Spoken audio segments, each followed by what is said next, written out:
네, 국내에서 코로나19가 수도권을 중심으로 계속되면서 전국 곳곳으로도 급속하게 퍼지고 있는 양상입니다. 네, 방역당국은 거리두기 3단계 격상을 두고 고심 중인 것으로 알려졌는데 일단은 2단계를 일주일 동안 연장하기로 했습니다. 관련 내용들 김경우 인제대 백병원 교수, 최진봉 성공회대 교수와 함께 짚어보겠습니다. 어서 오십시오. 안녕하세요.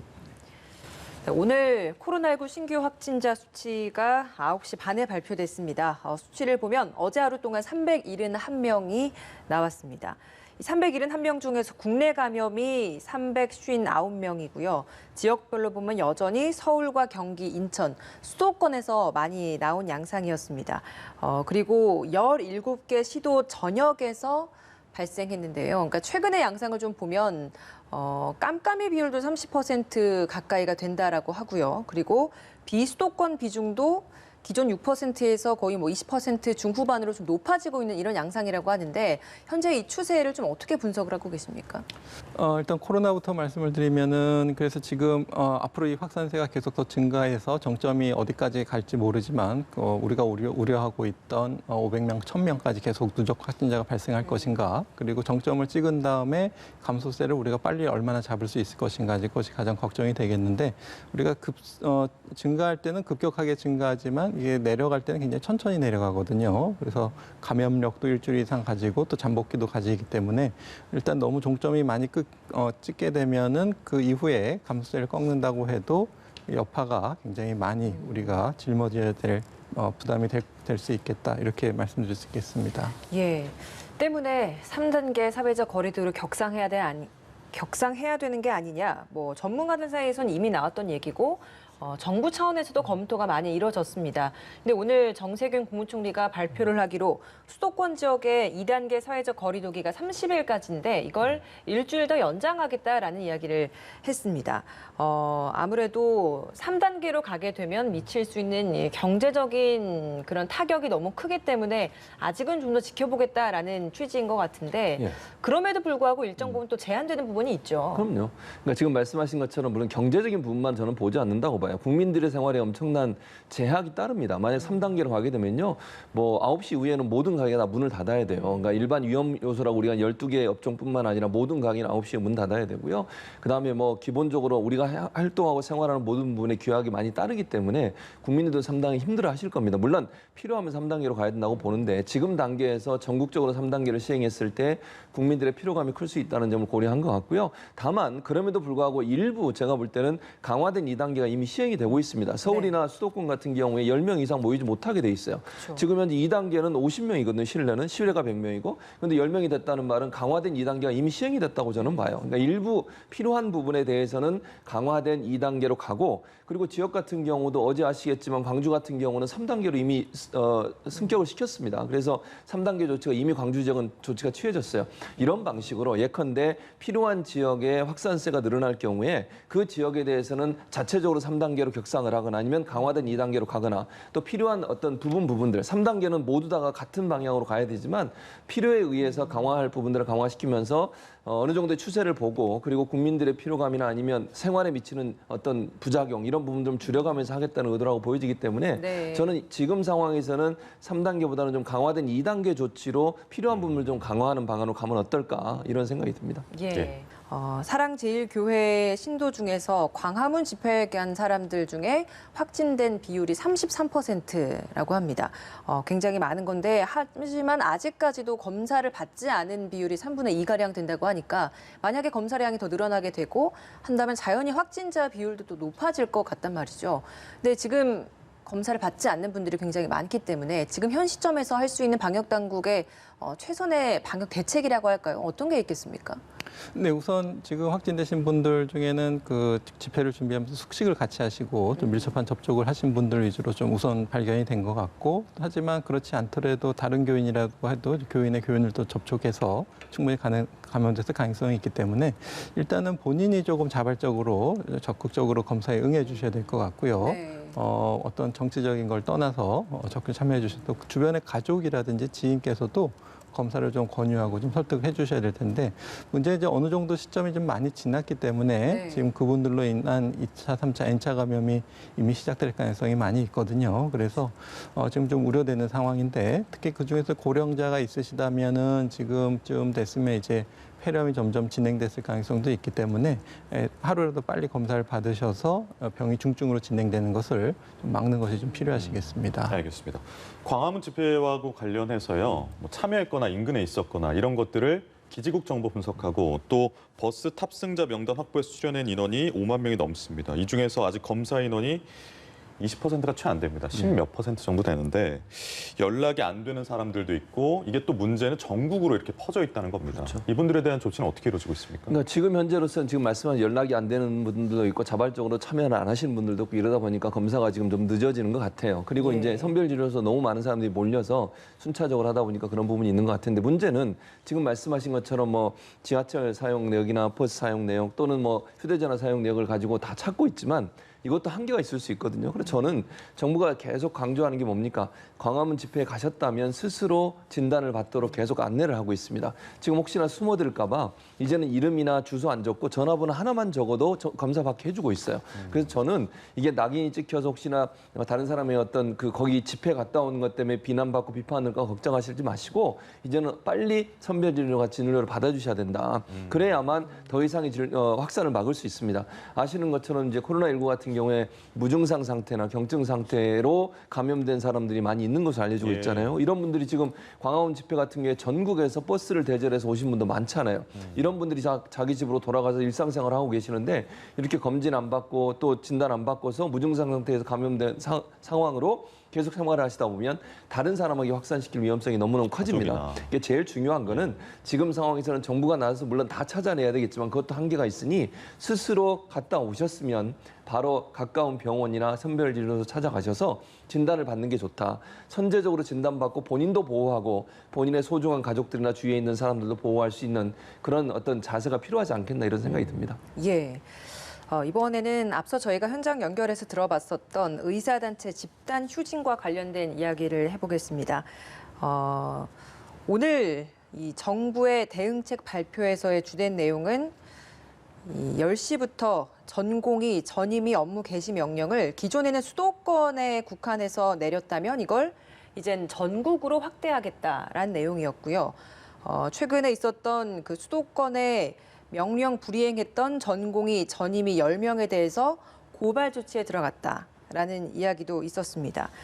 이렇게 정부에서는 계속 강경하게 대응을 하고 있는데 오히려 뭐 의사단체 측에서는 전혀 상황을 바꾸려고 하지 않고 있습니다. 강한 대응이 나오면 오히려 무기한 파업에 들어가겠다라는 이야기를 하고 있고 전공의들을 70% 이상 사표를 제출했고 의대생들 역시도 국가고시를 거부하고 있는 상황이 벌어지고 있습니다. 이 현 상황에서 가장 큰 문제가 뭐라고 보십니까? 저는 서로가 신뢰하지 못하는 문제인 것 같아요. 정부나 의사단체나 정부 마찬가지라는 생각이 드는데 사실 오랫동안 깊게 쌓인 어떤 불신의 골이 이런 문제까지 발생했다고 보는데 이제라도 저는 양측 다 한 발씩 물러서서 대화와 타협을 할 수 있는 모습을 보여줘야 한다고 생각을 합니다. 이렇게 강대강 대치를 하는 것이 누구한테 무슨 도움이 되겠습니까? 저는 전혀 도움이 안 된다고 생각해요.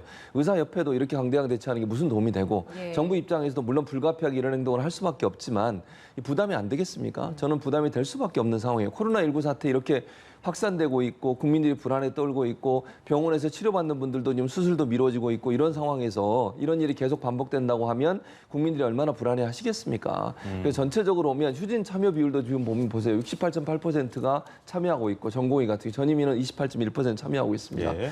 물론 이제 정부 입장이 이렇게 주장을 하죠. 지금 상황에서는 불가피하게 의료 공백을 메꾸기 위해서 할 수밖에 없는 상황이라고 얘기를 하고 있고 10명을 지금 고발 조치하겠다고 했는데 저는 그래도 대화해야 한다고 봅니다. 지금 상황에서. 또 하나 이제 저는 그렇게 생각해요. 정부가 일단 처음에 발표하고 의사들이 반발하셔서 그리고 나서 한 발짝 물러섰잖아요. 일단 중단하고 코로나 사태가 어느 정도 안정적으로 되면 그때 다시 협의해 보자고 얘기를 하셨으니 이제 의사협회는 제가 볼 때 정부의 그런 발표를 신뢰를 못하는 것 같아요. 좀 믿어주시고 이번에 만약에 그렇게 해서 정부가 나중에 입장 바꾸면 비판할 수 있잖아요. 충분히. 저는 그렇게 생각하기 때문에 의사단체도 좀 전향적으로 신뢰하시고 지금 상황이 그렇게 위급한 상황이라는 걸 좀 인식했으면 좋겠어요. 그러면 한 발 물러서서 일단 코로나 사태가 안정될 때까지는 힘을 합쳐서 코로나를 이겨내기 위해서 노력하고 그리고 나서 다시 협의를 시작하는 걸로 그러니까 정부가 발표한 내용은 하나의 아니지만 그걸 끝까지 밀어붙인다는 정부의 주장도 아니라고 저는 보기 때문에 네. 의사협회와 정부가 다시 테이블에 앉아서 논의하고 지금 고발된 것도 합의를 통해서 취소할 수 있는 쪽으로 갔으면 좋겠다. 개인적으로 그런 바람이 있습니다.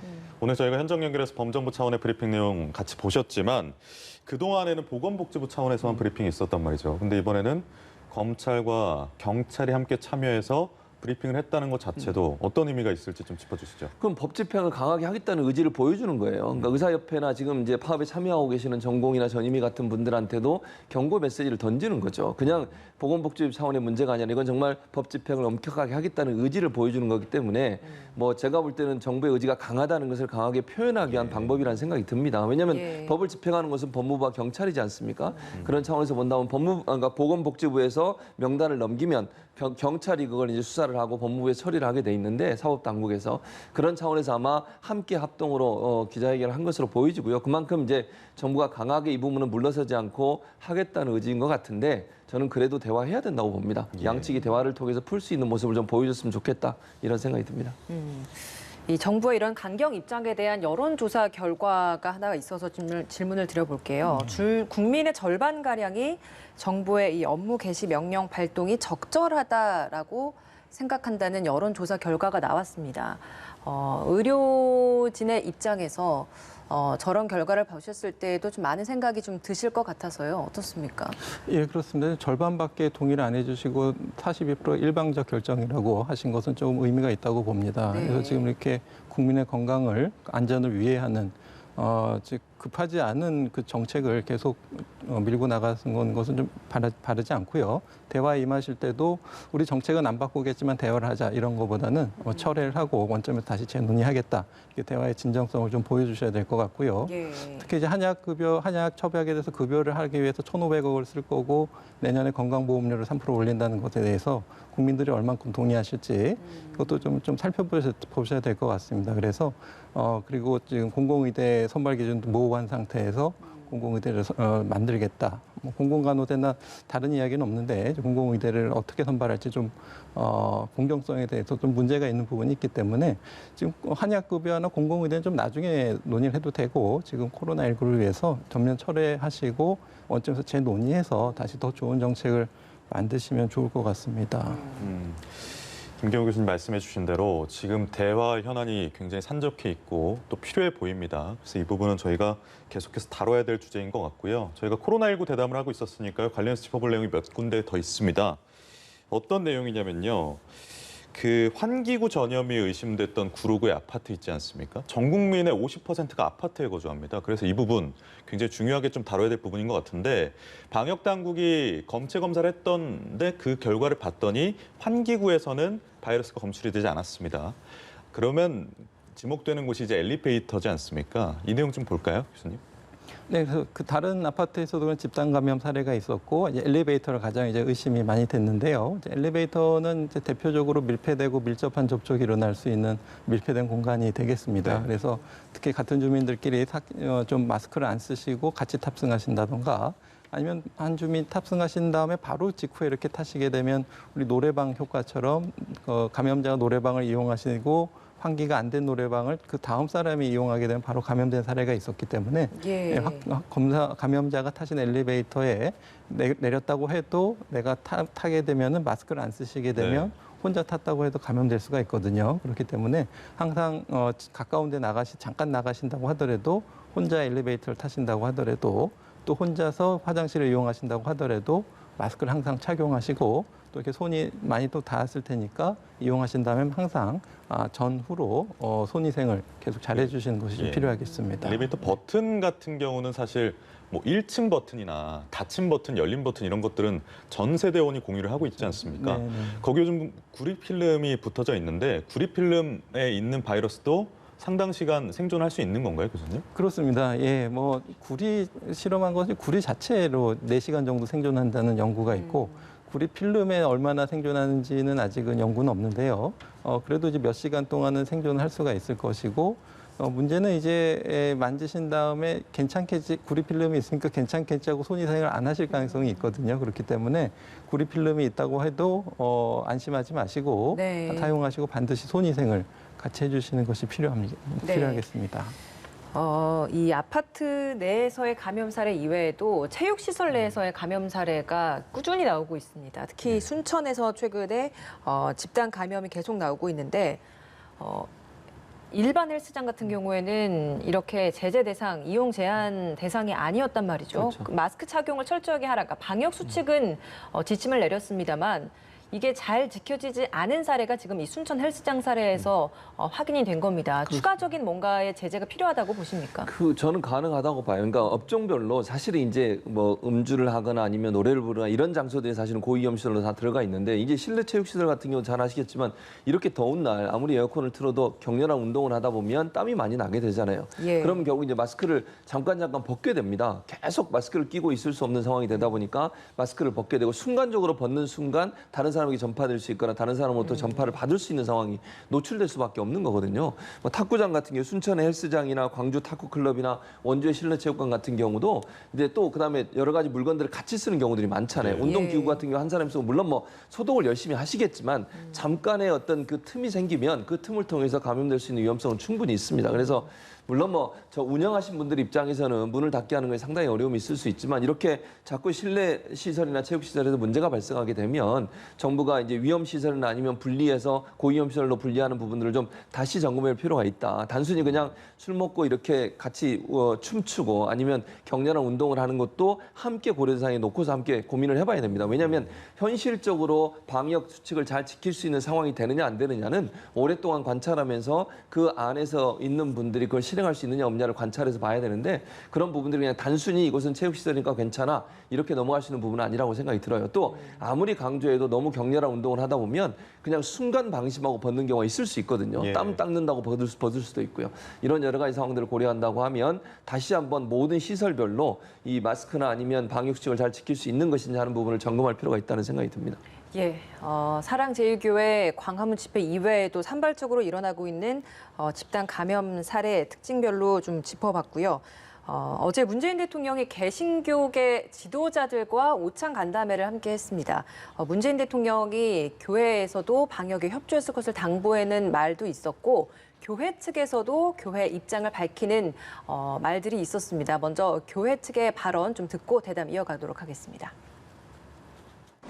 신앙을 생명같이 여기는 이들에게는 종교의 자유라고 하는 것은 목숨과 바꿀 수 없는 가치라고 봅니다.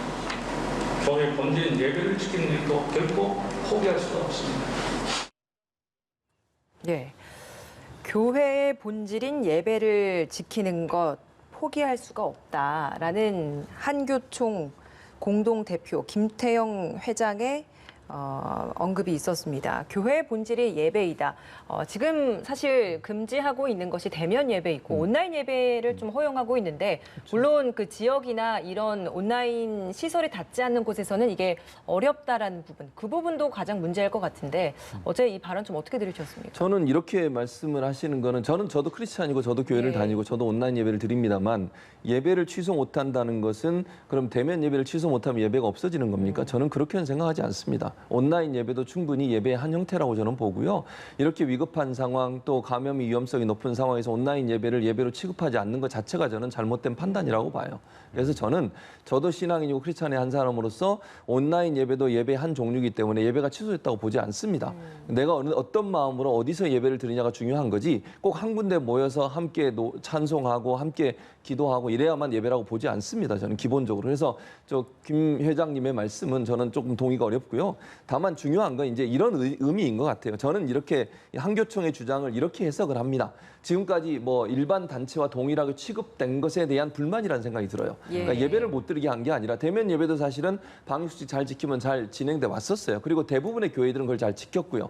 일부 교회가 그걸 제대로 지키지 않는 바람에 마치 이제 코로나 확산의 원상인 것처럼 기독교가 비춰지는 것에 대한 어떤 불만 표현이라고 저는 보고요. 또 하나는 이게 이제 교회에서 불만을 제가 이제 교회 다니니까 교회 다니는 분들하고 얘기 나눠보면 이런 거예요. 식당이나 카페는 교회보다 더 방역 안 지킨다. 이런 주장 많이 하세요. 지금 식당 가보면 아시겠지만 뭐 거리 2m 거리 지키는 데도 있지만 안 지키는 데가 훨씬 많고요. 식사하시거나 마스크 다 벗고 얘기하시면 식사하십니다. 카페도 마찬가지죠. 요즘 뭐 많이 이제 카페도 강하게 하고 있지만 마스크 벗고 음식 드시는 분들, 음료 드시는 분들 많이 있습니다. 네. 왜 거기는 허용하고 교회는 못하게 하냐. 이게 불만이거든요, 사실은. 그래서 이런 부분에 대해서 정부가 좀 형평성을 맞출 필요가 있어요. 그러니까 일반 가게나 뭐 카페나 음식점 같은 경우에는 그걸 다 허용해주고 왜 교회는 그러면 예배를 못하게 하느냐 하는 부분, 이런 부분은 귀담아 들을 부분이 있다.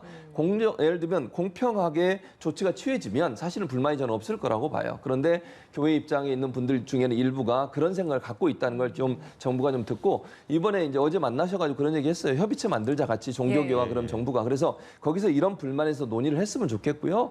표현은 예배 취소 못한다는 표현이지만 제가 볼 때 정부의 조치에 기독교회가 갖고 있는 불만적인 요소가 있다고 하면 그 부분도 함께 논의를 해서 어떤 방법으로 푸는 게 좋을지를 한번 함께 논의했으면 좋겠다는 생각이 듭니다. 네. 김기호 교수님께서는 어제 간담회에서 오고 간 내용에 대해서 어떻게 좀 보셨습니까?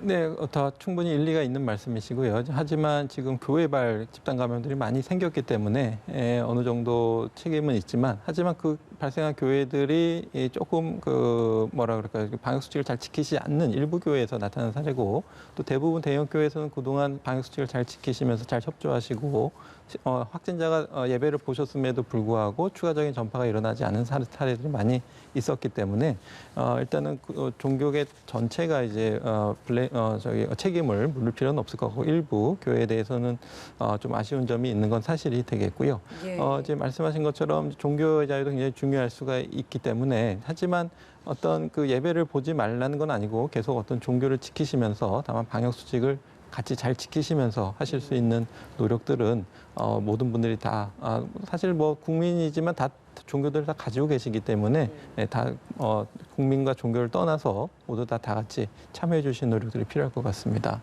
네, 알겠습니다. 오늘 말씀 여기서 마무리 짓겠습니다.